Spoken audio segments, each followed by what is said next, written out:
Everybody. मेरा नाम ज्योत्सना है और आज हम बात करेंगे पोस्ट कोविड रिकवरी की। कोविड में आप ऑलरेडी 15-20 दिन शायद हॉस्पिटल में या घर पे रह चुके होंगे। आपके टेस्ट, स्मेल, जितने भी इश्यूज होंगे, अज्यूमिंग अभी वो बेटर हो चुका है। लेट्स टेक इनटू कंसिडरेशन कि फटीग एक बहुत कॉमन प्रॉब्लम है। खांसी आना, कफ वगैरह रहना काफ़ी टाइम तक रहता है लोगों को। सो इट डिपेंड्स के इंडिविजुअल बॉडी टू बॉडी हर किसी का एक अलग टाइम पीरियड होता है हील होने का। अपने आप को थोड़ा टाइम दीजिए, बहुत ज़्यादा रश मत करिएगा किसी भी चीज़ में। और लेट्स ट्राई टू अंडरस्टैंड कि हमें खाने में किन किन चीज़ों का ध्यान रखना चाहिए। तो सबसे पहली चीज़ जो है वो ये है कि आपको एनर्जी फूड चाहिए। आपको प्रोटीन हाई चाहिए जिससे कि आपकी रिकवरी हो सके, जिससे आपको एक अच्छा रिबाउंड मिल सके। फिर आपको मिनरल्स एंड विटामिन्स भी पूरे अच्छे क्वांटिटी में चाहिए, क्योंकि कहीं ना कहीं डेफिशिएंसी आपकी बॉडी उस वायरस से, इन्फेक्शन से फाइट कर करके थक चुकी है। अंदर काफ़ी जो इंटरनल डैमेजेस हुए हैं उनको रिपेयर करने के लिए हमें एक बहुत हेल्दी इन्वायरमेंट देना है अपने बॉडी को। हमें उसको एक अच्छा हेल्दी फूड दे के उसे वापस रिवाइव करना है। तो सिंपल इंडियन फूड जो हम क्या क्या ले सकते हैं, जो बहुत फैंसी नहीं हो, जो गूगल किया हुआ नहीं है, जो हमारे घर में डे टू डे में होता है, उसको देखने की कोशिश करते हैं, उसको समझने की कोशिश करते हैं और कहाँ पे ज़रूरी है विटामिन्स मिनरल्स लेना, वो भी थोड़ा हम देखेंगे। So let's start from the morning. जब आप सुबह सुबह उठते हैं, अगर आप डायबिटिक हैं तो आप मेथी का पानी, मेथी सोख करके सुबह उसका पानी पी सकते हैं। आप उसके साथ अगर कोलेस्ट्रॉल बीपी का प्रॉब्लम है तो एक गार्लिक, लहसुन की एक कली लेके उसे चबा के पी जाइए उस पानी के साथ, बहुत इफ़ेक्टिव रहेगा। नॉर्मल कंडीशंस में आप नींबू पानी पी सकते हैं, आप उसमें कोई भी फ्लेवर डाल के। अगर आपको सादा पानी नहीं पिया जा रहा है तो आप जीरे का पानी, अजवाइन का पानी, कुछ भी करके कैसे भी थोड़ा फ्लेवर डाल के पानी अच्छे से अपने आप को हाइड्रेट कीजिए सुबह सुबह उठने के बाद। देन रात को सोक्ड आलमंड्स, वॉलनट्स, फिग, मतलब आप 5, अगर आप एक जने के बारे में बात करें, 5 आलमंड्स ले लीजिए, 2 वॉलनट ले लीजिए, अखरोट, उसके अलावा अंजीर, अंजीर 2 ले लीजिए। डायबिटिक हैं तो थोड़ा अंजीर आप अवॉइड कर सकते हैं। डेट्स ले लीजिए और किशमिश बहुत अच्छा सोर्स है। आप इतना भी अगर खा लेंगे रात को सोख करके सुबह, तो आपका energy level instant boost up होगा। अगर आपको चबाने में कोई प्रॉब्लम है, कुछ है, तो आप सोख करके इसे रखेंगे तो ईजी रहेगा आपके लिए खाने के लिए। आप इसको फिर भी नहीं खा सकते हैं या फिर चबाने का फिर भी आपका बादाम वगैरह का इशू है, तो आप मिक्सी में चला लीजिए, उसे ग्राइंडर में चला लीजिए। उसके साथ अगर डायबिटिक नहीं है तो कोई फ्रूट डाल के चला लीजिए। आम अभी सीज़न में है, एप्पल डाल सकते हैं, आप दही डाल सकते हैं, दूध डाल सकते हैं, तो यहाँ है तो आप स्मूदी बना लीजिए या आप उसका शेक बना लीजिए। इन बोथ द केसेस बच्चों के लिए भी ये बहुत अच्छा होता है। बस हमें ध्यान देना है कि अगर आपके शुगर लेवल्स थोड़े ज़्यादा हैं तो आपको बहुत ज़्यादा हाई शुगर रिलेटेड फूड थोड़ा अवॉइड करना चाहिए। सो आप डेट्स मत डालिए इसके अंदर। देन कमिंग टू अराउंड 8:30-9 बजे, जब आपका नाश्ते का टाइम है, ब्रेकफास्ट में चीला बेसन का, ताकत नहीं है, आप ही बनाने वाले हैं और बहुत थकान है, सब है, तो ऐसे खाने बनाइए जो इजी हो बनाने में, बहुत फास्ट क्विक बने। बहुत ज़्यादा खड़े रह के उसको काफ़ी अपना टाइम और अपनी एनर्जी उसमें वेस्ट करने के बजाय ऐसी रेसिपीज़ ढूंढिए जो 2 मिनट में बन जाएं। तो आप इंस्टेंट, जब तक आपके पास एनर्जी लेवल नहीं है, बाद में आप फिर उसको फिर से वापस अपने रूटीन में ले आइए। इनिशियल 10-15 दिन, 1 महीना अपने आप को जैसा भी खाना है, जो भी है, चाहे आप बिस्किट्स खाइए, आप कहीं से कुछ भी ला के खाइए, बट खाना खाइए।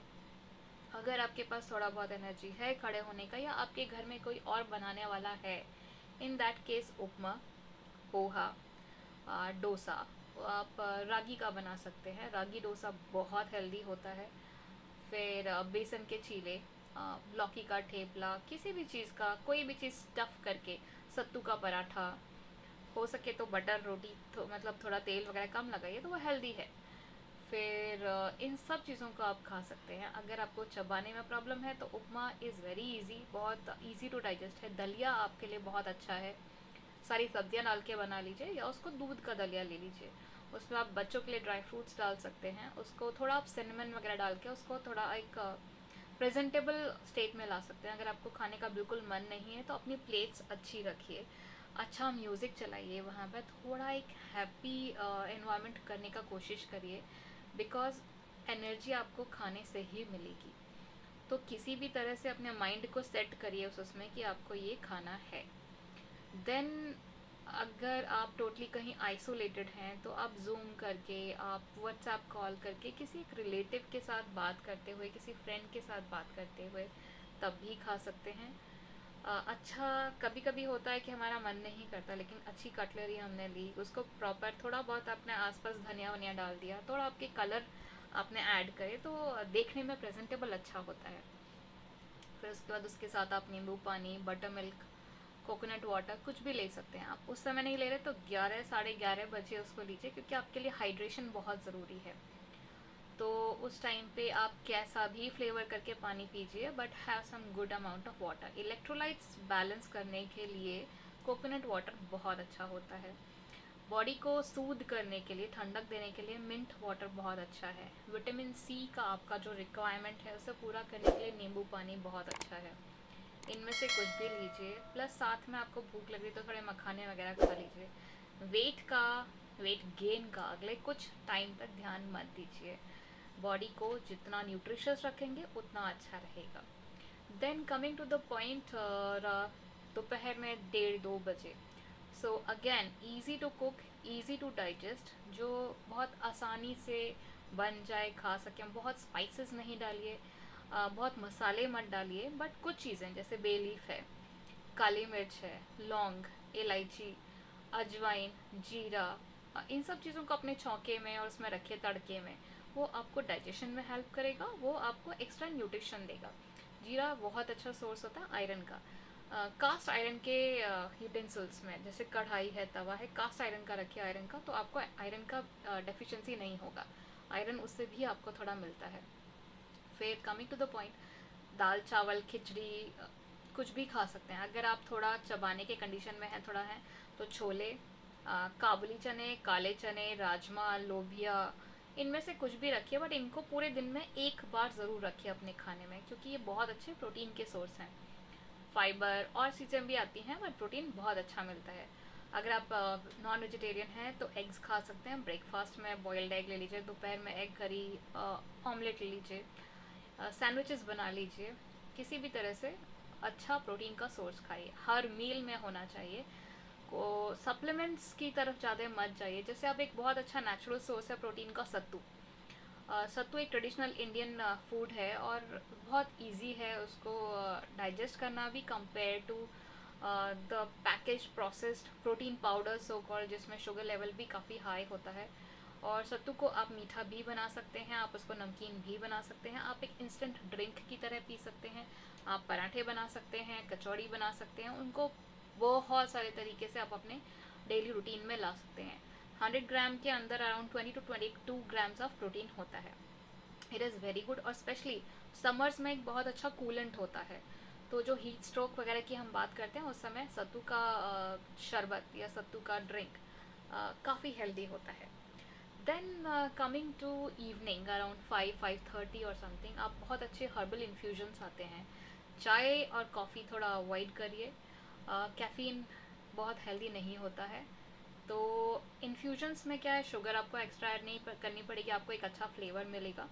प्लस आपको जो हर्ब्स एंड स्पाइसेस हैं उनका एक एक्स्ट्रा बेनिफिट मिलेगा, और वो बहुत माइल्ड होता है। तो काफ़ी हाई पोटेंसी में आप नहीं ले रहे हैं चीज़ें, तो बहुत हार्मफुल भी नहीं रहेगा। It's going to give you very healthy, refreshing and energetic feel. So have some herbal infusions. आप पीनट चाट खा सकते हैं। अगर कुछ नहीं है तो आप बस मूंगफली उबाल के खा लीजिए, मखाना ले लीजिए, वहाँ पे फिर अगेन आप ड्राई फ्रूट्स ले सकते हैं। मॉर्निंग या इवनिंग इस समय आप सीड्स खाइए। सीड्स के अंदर एक बॉटल में आप सीड मिक्स बना के रख लीजिए, जिसमें पंपकिन सीड्स, सेसमे सीड्स, मतलब ब्लैक या काला तिल, दोनों में से कोई भी ले सकते हैं, और उसके अलावा फ्लैक्सीड्स, जिसको अलसी भी बोलते हैं, अलसी बहुत ज़रूरी है। ओमेगा 3 का बहुत अच्छा सोर्स है, आपको फाइबर भी देगा, आपको हर तरह से फिट रखेगा।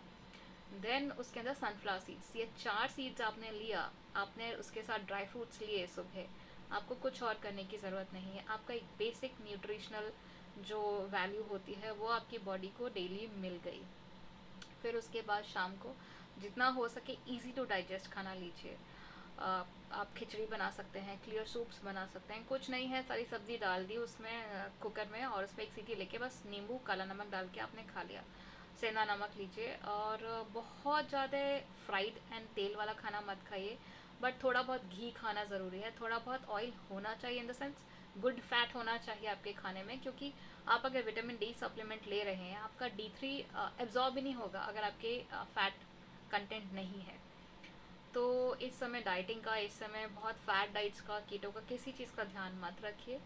अच्छा हेल्दी फ्रेश खाना खाइए, और अच्छा एक इजी खाना बनाइए, क्योंकि वो आपको डाइजेशन में भी इजी रहेगा। आपका डाइजेशन कॉम्प्रोमाइज्ड है, आपका गट कॉम्प्रोमाइज्ड है, आपकी इम्यूनिटी कॉम्प्रोमाइज्ड है, और इन सब चीज़ों को हील करने के लिए जो एक और सबसे इम्पॉर्टेंट चीज़ है उसको बोलते हैं नींद।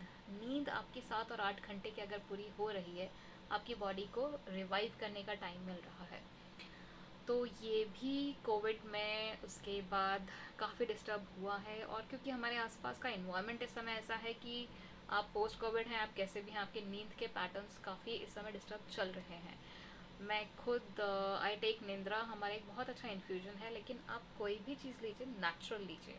नेचुरल इन द सेंस, अगर आप स्लीपिंग पिल्स लेंगे उसके साइड इफ़ेक्ट्स बहुत होते हैं, हैबिट फॉर्मिंग होती है, अगले दिन थकान, बहुत लेथार्जी, बहुत नींद, वो लाइक फीलिंग आता है।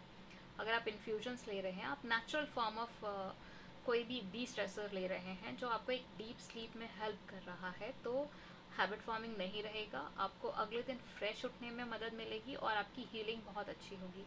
तो 7 to 8 hours of sleep is extremely important, उसको कभी भी अवॉइड मत कीजिए। जटामांसी, अश्वगंधा, कैमोमाइल, इस टाइप के बहुत सारे इंग्रेडिएंट्स हैं नेचुरल जो आपको इसमें हेल्प करेंगे। पिस्ता एक बहुत अच्छा happy hormone releasing dry fruit है, उसे रात में लीजिए। हल्दी का दूध पीजिए, हल्दी के साथ जरा सा उसमें काली मिर्च डाल लीजिए, वो हल्दी के एब्जॉर्प्शन को अच्छा करती है। कॉर्क्यूमिन जो हमारा जो मेडिसिनल वैल्यू वाला पार्ट होता है, उसे थोड़ा बॉडी में अच्छे से एब्जॉर्ब होने देती है।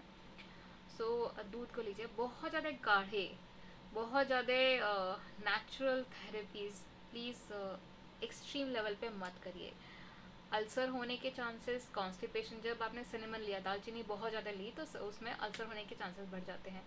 लिकरिश, मुलेठी, एक लिमिट में खाना अच्छी बात है, लेकिन आपने ज़्यादा लिया तो हाई बीपी हो जाता है।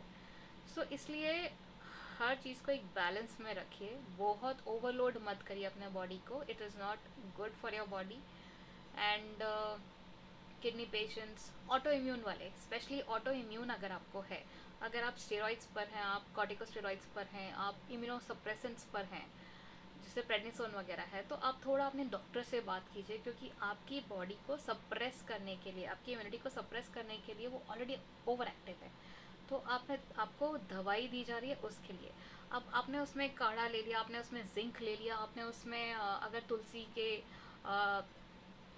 लगातार अदरक तुलसी का आप काढ़ा बना बना के पी रहे हैं, आप अपने बॉडी के साथ उसके अगेंस्ट काम कर रहे हैं उसके रिकवरी में। तो ट्राई टू अंडरस्टैंड, हमेशा इम्यूनिटी बूस्टर हर किसी के लिए अच्छा नहीं होता है। Talk to a qualified doctor, या फिर आपके डाइटिशियन किसी से भी बात करिए, आप हमको लिखिए, we will be glad to help you out. But just don't jump into कि ये जिंक है और पूरी दुनिया खा रही है तो आपके लिए अच्छा है। नहीं, जिंक अगर आप बहुत ज़्यादा अमाउंट में खा रहे हैं तो कॉपर डिप्लीशन होता है बॉडी के अंदर। कॉपर डिप्लीशन की वजह से आपका क्या है, बॉडी में इम्बैलेंस, जब आप पैर, तो जैसे आप वॉक करेंगे बॉडी में इम्बैलेंस आ रहा है, आपको बहुत ज़्यादा थकान लग रही है, पैरों में दर्द नीचे हो रहा है, वो भी कॉपर डिप्लीशन का एक डेफिशिएंसी का एक सिम्टम है। तो इन चीज़ों पे थोड़ा ध्यान दीजिए। किसी भी चीज़ को पॉप करने से पहले आपने बस दवा खा ली जो कि दूसरा खा रहा है, या आपने गूगल पे देखा, तो वो मत करिए। एक हेल्दी बैलेंस्ड डाइट रखिए, धीरे धीरे अपने आप डाइजेस्टिव सिस्टम आपका बेटर होगा। गट के लिए आप दही, छाछ, ये सब चीज़ें लीजिए, आप अच्छे प्रोबायोटिक प्रीबायोटिक्स लीजिए। इन सब चीज़ों से ऑटोमेटिकली अपने बॉडी को रिवाइव होने दीजिए। जहाँ पे आपके डॉक्टर को लगेगा वो सप्लीमेंट्स देंगे, एक्स्ट्रा प्लीज़ जस्ट ऐसे ही मत लीजिए। जितना नेचुरल फॉर्म में आप खाना खाएंगे, जितना आप सिंपल खाना खाएंगे, उतना आपकी बॉडी को अच्छा टाइम मिलेगा रिकवरी का।